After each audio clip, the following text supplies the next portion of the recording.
Kagaya Ubuyashiki, Oyakata-sama's father. He ended up taking his own life. Being the leader of the Demon Slayer Corps was too much pressure for him. It says so in the fan book. But his mother, we never see her, not in the original, not in the fan book. We have no idea what she was like.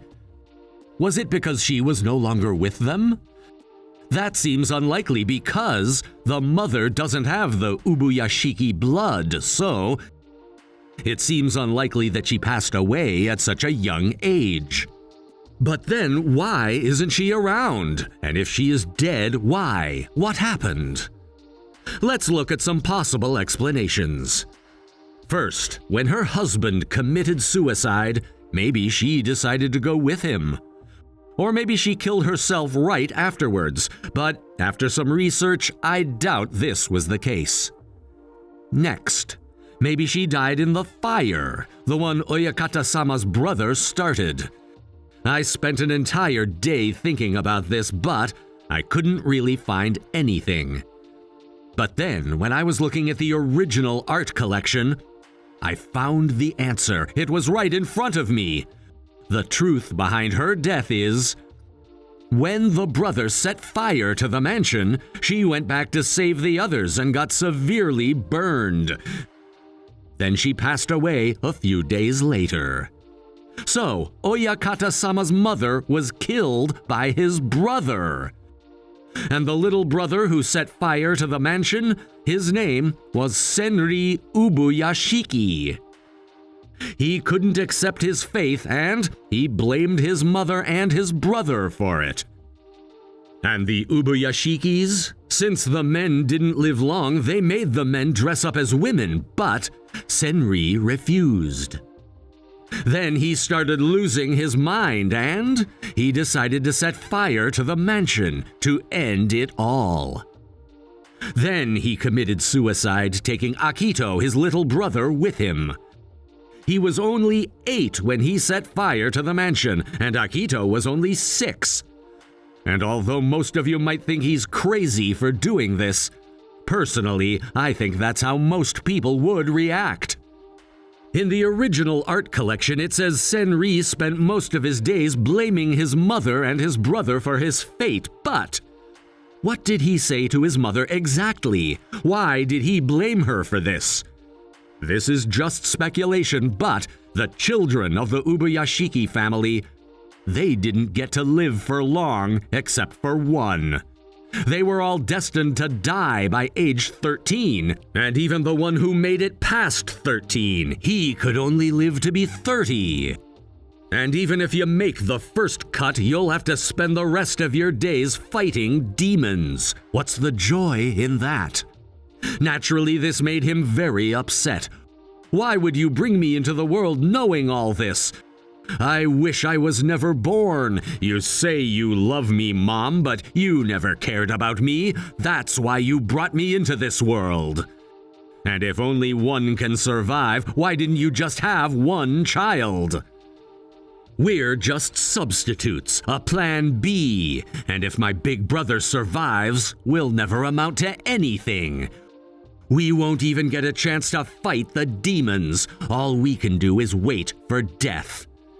You just gave birth to us as insurance to prepare for a rainy day. You don't love me and you know it. Maybe these are the things he said to his mother. Demon Slayer isn't just about good guys versus bad guys, it's all about perspective. And from Senri's perspective, the Ubuyashiki family was pure evil. That's what makes Demon Slayer so deep. But then, why did he criticize his older brother, Kagaya?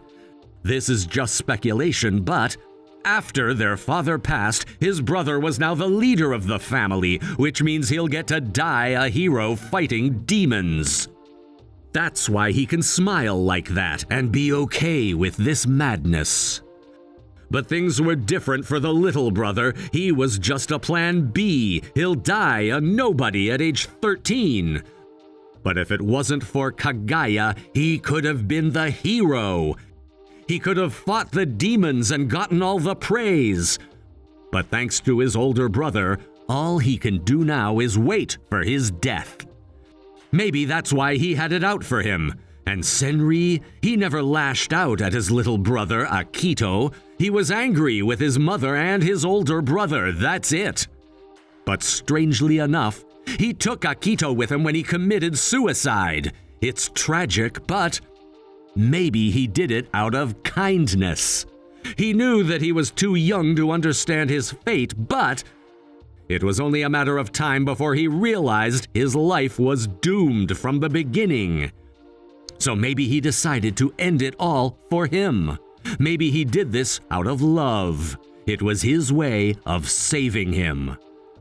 And after that, it only gets worse. The mother goes back inside trying to save her sons, but it was too late. Did Senri see her come inside in his final moments? Did he realize that she actually loved all her children? But then, realizing all of this before you die, is that even a good thing?